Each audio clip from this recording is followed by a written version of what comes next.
Did not think I'd ever be the guy saying this out loud, but a few weeks back, a couple of armed men, claiming to be law, came stomping through my land, like they owned it. Full gear, boots in the dirt, flashing badges that wouldn't pass inspection in a high school play. What triggered the invasion? A sign. From an HOA that doesn't exist. Let me back up. You ever chase something so hard you don't recognize it when it finally lands in your hands? That was me. Out on my porch, drinking strong coffee I brewed myself, watching morning sun spill across 100+ acres I broke my back to earn. No bosses, no alarms, no angry voices barking orders. Just my goats, my dogs, a stubborn old tractor, and the kind of quiet that wraps around your ribs and tells you you're safe. That was the dream. But apparently, even peace off the grid has enemies. It started with a piece of plastic zip-tied to my fence. White sign. Bold black letters. Property under review. Simmons Ridge HOA compliance required. I stood there staring at it like it might blink or apologize. It didn't, so I burned it. Thought it was a prank. Maybe kids with nothing better to do than play neighborhood boss. Turns out that was my first mistake, assuming the clipboard brigade was harmless. Day 2, she showed up. Steel gray SUV barely missed my well line. Out hopped a woman in powder pink khakis and a top that matched her smug. Clipboard hugged tight under one arm like it was loaded.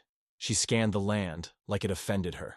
Morning, she chirped, like we were cousins sharing cornbread. I nodded once. Can I help you? I'm Karen Simmons, president of Simmons Ridge HOA, she said. Like that explained everything.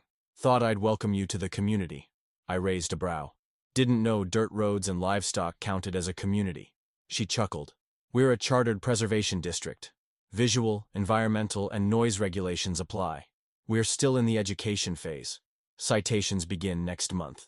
I stared. Lady, this is a working ranch. The only thing breaking visual harmony out here is your SUV. She didn't even blink, just handed me a thick envelope labeled, Welcome Packet, Action Required, and turned like she'd just dropped off cookies. Inside, photos of my barn, red circles around my fence posts, even a diagram showing my satellite dish visible from the southern corridor. That dish barely picks up weather alerts.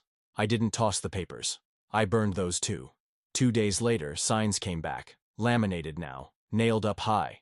But this time, she sent backup. 2 men in tactical vests, dark skin, mirrored shades, scanning my property like they were prepping for a breach. Walkie-talkies, clipboard, matching khakis. I watched from the porch. They moved like soldiers, quiet and cold. Something I can help y'all with? I asked, stepping off the porch slow. One cleared his throat. Compliance sweep. Simmons Ridge Charter Protocol. I moved closer. Badge? We're authorized. Then you're trespassing. They hesitated. Then one dropped his clipboard. By accident or design, I don't know. I picked it up. Property maps. Patrol routes. My land was labeled in red. Zone Alpha. High resistance. That's when I called a buddy. Deputy out in town. Told him what happened. He just sighed. Karen again? Yeah. He'd heard of her. Tried to shut down a feed store once because a rooster crowed too loud. That's when I knew. This wasn't about goats or fences. This was war. Websites, radios, patrols. All fake. But fake doesn't mean harmless. That's when I stopped preparing for neighbors and started prepping for trespassers. Nothing violent. Just reminders. Motion beams, trail cameras, floodlights rigged to tripwire. If they came back, they weren't leaving with just a warning. And sure enough, they returned. Not with signs this time. Before dawn. No headlights. No voices. Just boots and gravel, and breath held tight. You never forget what silence sounds like when it's trying not to be noticed. It's got a rhythm. Stiff. Intentional.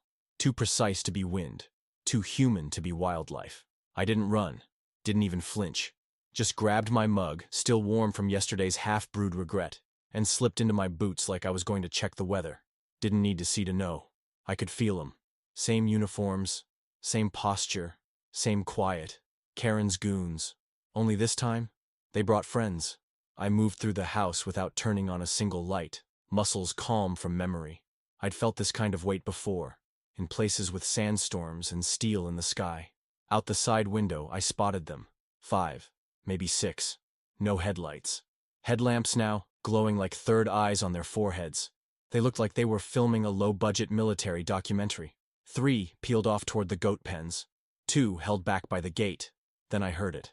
A whisper across a radio. Alpha team in position. Commencing sweep. Target may be armed but is compliant. Phase 1. I nearly laughed. Phase 1? Who were they raiding? Me or a safe house in Baghdad? But I didn't laugh out loud. Something in me had shifted. That old hum, the combat one, settled in again. Calculations. Exits. Timing. I slipped into my coat, the one with the emergency beacon clipped inside. Not because I needed backup, because I wanted them to see me light up the land like a runway. The moment one of them crossed the second fence, it happened. Click. Then, boom. No fire, no bullets, just light, like the heavens cracked open on command. Flood beams snapped to life, every inch of barn and yard glowing like a stadium. Sirens screamed from 4 corners. My land roared back. One man hit the dirt. Another ducked behind the trough. The third, he made the mistake of crashing into Linda's enclosure. Linda rammed him, right in the thigh, sent him somersaulting. Then she just stood there like a bouncer, waiting for ID. I walked onto the porch, slow, steady, took a sip of bitter coffee.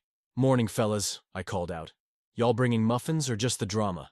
Clipboard man straightened up. "You're in violation. We're seizing assets under HOA Emergency Code 7A Emergency Code." "What now?" I raised an eyebrow. He didn't blink. "We have authority granted by a community majority to secure non-compliant land." "Right. And I'm the Queen of England." One of them, shaking like wet laundry, raised a stun gun. "This is an enforcement zone. We're operating within bounds." I stepped down the porch. "You're in my yard, armed," quoting fake laws printed on a cereal box. Clipboard guy held out documents. I yanked them. Coffee stained. Draft printed on half the pages. One had mustard on it. Then came the sound of gravel shifting. Real tires. Real lights. Sheriff Langston. Red and blue bounced off the barn like salvation. His cruiser rolled up slow, loud, and undeniable.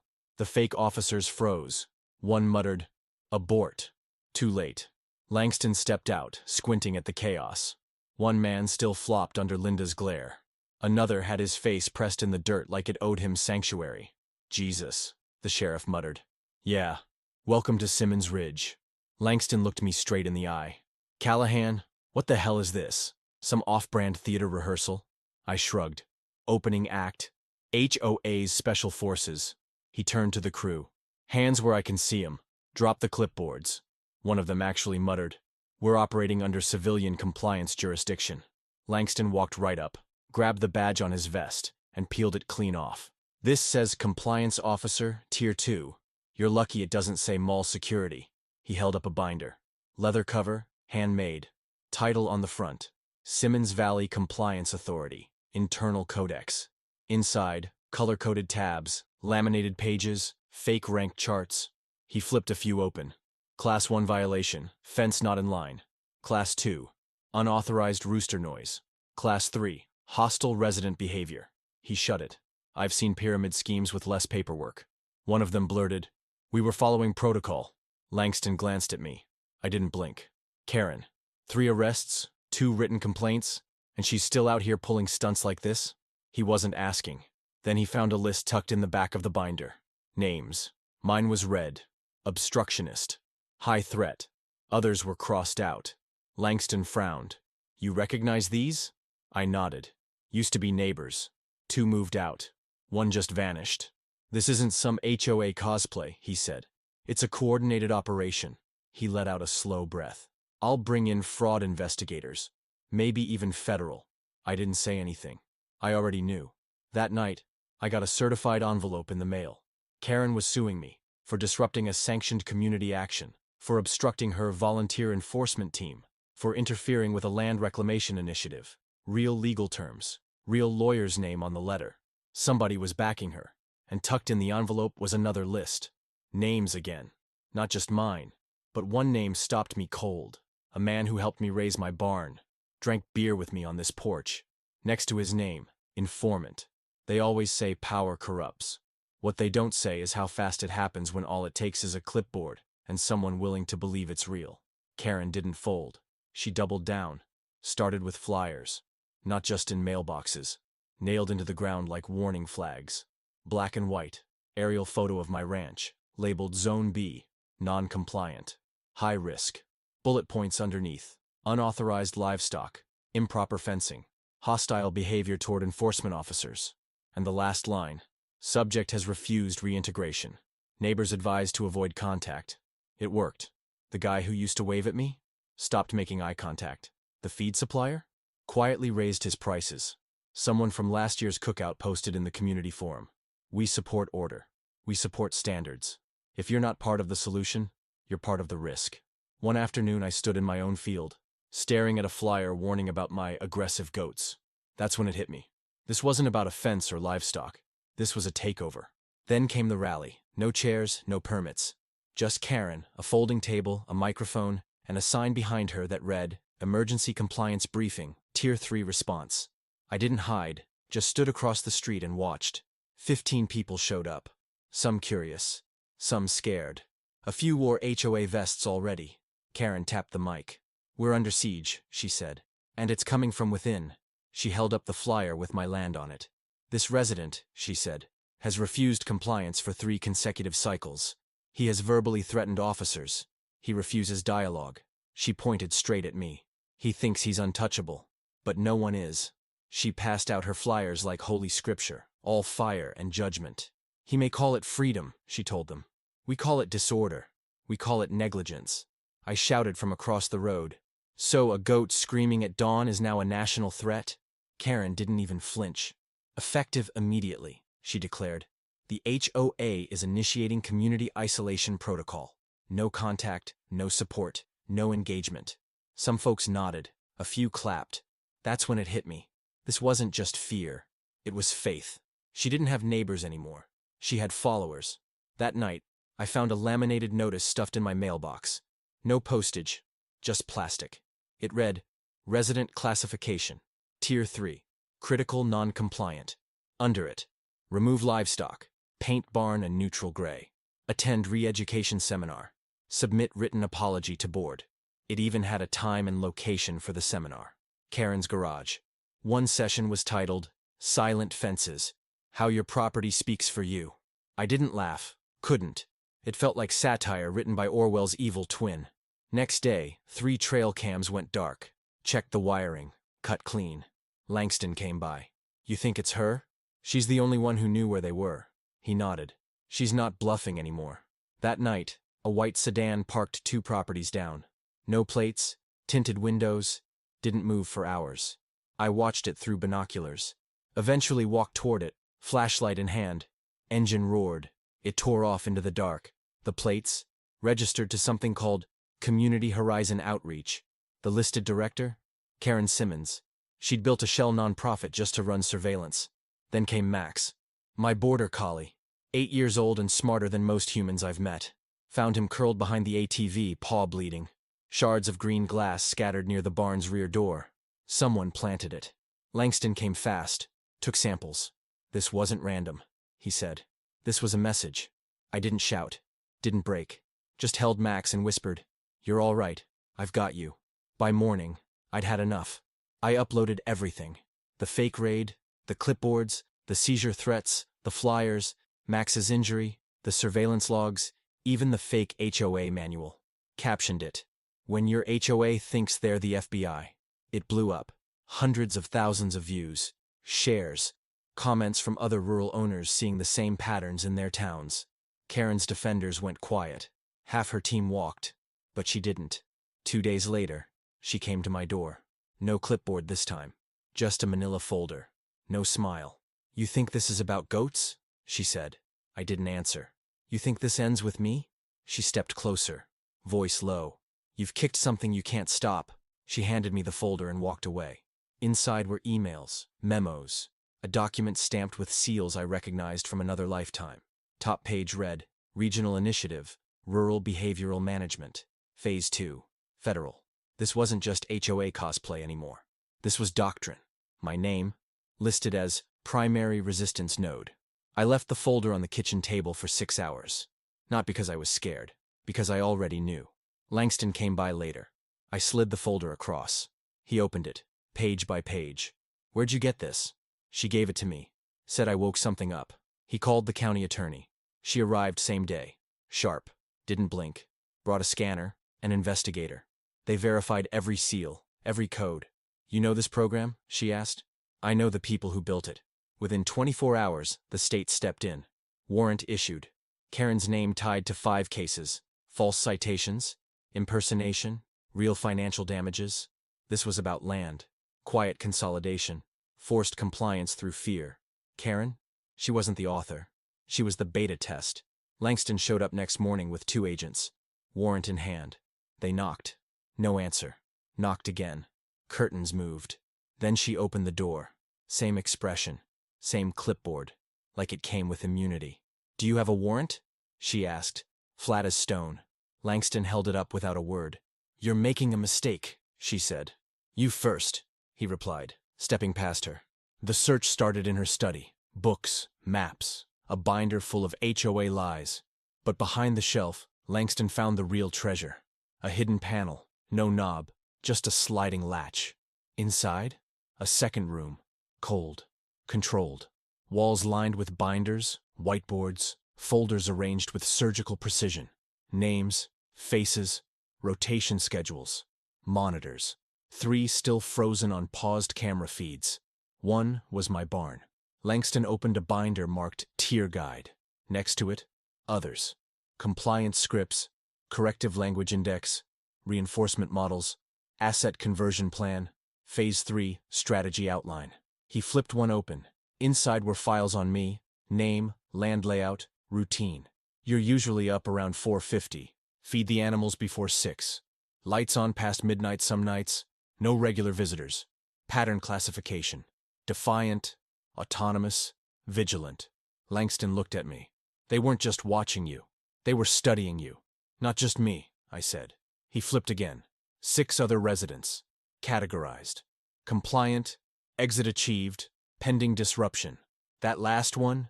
She moved away last month. They found a wall map in the back. 3 counties marked up. Red, blue, black pins. Each labeled P1, probation. P2, persuasion. P3, physical relocation. Encouraged, Langston exhaled hard. This isn't community standards. This is psychological warfare. They bagged everything. The attorney filed charges that afternoon. Criminal harassment, wire fraud, surveillance without consent, impersonating a public official, conspiracy to defraud Karen's lawyer, tried to call it grassroots cohesion. Langston called it what it was. A cult, with clipboards. That night, Jerry knocked at my gate. The same neighbor who used to smile. He looked hollowed out. I didn't know it'd go this far. You believed her? He dropped his eyes. She said if we didn't help enforce it, we'd be next. I closed the gate behind him. Didn't say a word. 2 days later, the county cracked the last drive. What we found blew it all wide open. It wasn't just me. 6 other properties.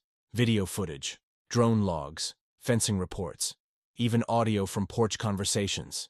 These people didn't just want land. They wanted leverage, control, surveillance first, then pressure, then erasure. Karen wasn't acting alone.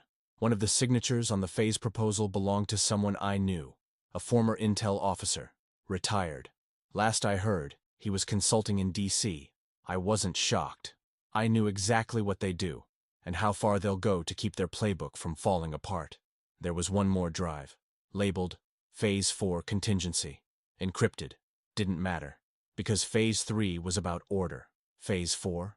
That was for failure. Resistance. Collapse. And someone, somewhere, had a plan in place for when people like me didn't fall in line. At 4:12 a.m., the drone came back. Sleeker. Quieter. No hover. Just one low sweep across my barn roof. Then it vanished. 15 minutes later, I found the mark. Near the north fence. A circle. Burned into the ground. Perfect symmetry. Black paint. 2 slashes through the middle. The same mark Langston found on the Clearwater file. The one used to tag high-resistance targets. This wasn't a warning. It was a designation. And whoever they weren't knocking this time. They were already inside. 3 of them. No headlights, no vehicle, no sound, just shadows, walking. I spotted them through thermal. 3 heat signatures tucked behind the trees. They'd been watching from the dark for nearly half an hour before they moved. No headlights, No engine hum. Just silence swallowing motion. They stepped into view. Black tactical gear. Muted radios. Boots laced tight. One held a clipboard. The other two carried rifles. Real ones. No hesitation. No warning. I closed my laptop. Secured the barn. Walked the gravel path back to the porch like I was greeting neighbors. No panic. Just purpose. They didn't speak until the clipboard man took 2 paces forward. "You're subject to asset retrieval under compliance statute," he said, like it was a menu order. "And you think this is law?" I asked. Steady. He didn't blink. "You ignored corrective procedures. Your land, vehicle, and residence qualify under forfeiture protocols." He held up a document with my name stamped in bold, as if that gave it meaning. "You've been marked," he added. "Category: disruptive anchor." The man to his left shifted constantly, fingers twitching at his rifle. The one on the right stared not at me, but past me, at the front door, like he knew something waited behind it. "You're outnumbered," clipboard man warned. "Make it easy." I stepped forward once. "Tell me who taught you." He hesitated. That pause told me everything.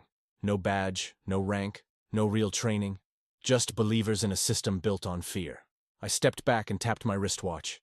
Steel rose from the driveway, hidden barriers humming upward, cutting them off. Motion sensors fired next, but not simple lights.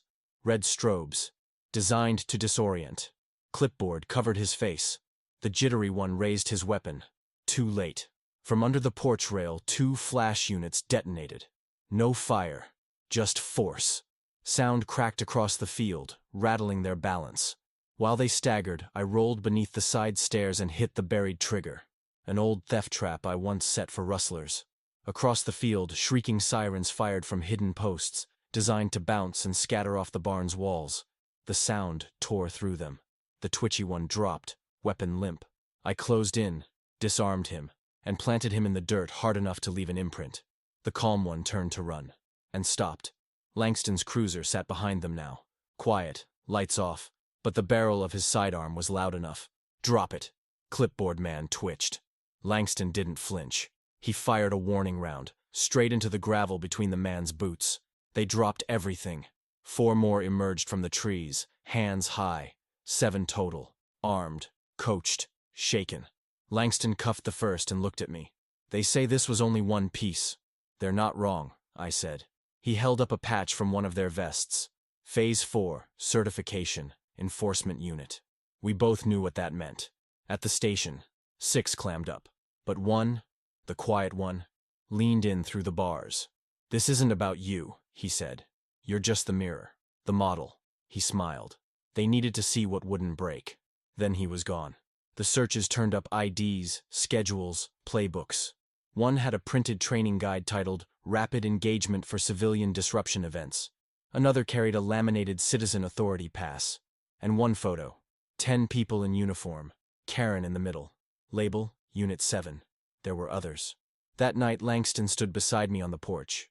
Max lay by my boots, bandaged but alert. "You think that's the end of it?" "No," I said. "This was just their rehearsal." Langston looked toward the table where the last encrypted drive sat. Just my name, sharpied across it. "You gonna open it?" "When I have to." "What are you waiting for?" "Leverage." Because once I cracked it, everything changed. I wouldn't just be defending a fence line, I'd be dragging the blueprint into daylight. When I finally clicked it open, the seal on the screen said it all. ORM, Operational Rural Management, Federal. A program I hadn't heard in over a decade. One I helped draft. They'd used my research, my strategies, my words, and now they'd used them against me.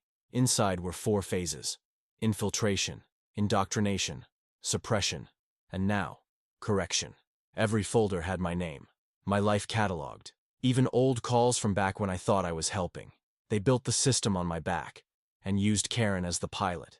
In the last video, Karen stared into the lens. Calm, cheerful. "You showed us the flaw," she said. "And the fix. You made it easier to spot resistance, and erase it." The video ended. Langston showed up soon after. "You saw it. All of it. What now?" "I don't bury it. I sent it to the right people. Redacted names, unredacted truth. Filed a whistleblower claim, then hit publish." The story spread. Karen was arrested, again. This time, there was no walking away. OPRM folded under pressure. Officially dissolved. But paper can't kill an idea. Max still limps, the fences still stand, but I watch every truck that slows, and every quiet message that lands in my inbox says the same thing. It started here too. And then they ask what to do. I always give the same answer. If there's already a map, you're already the target.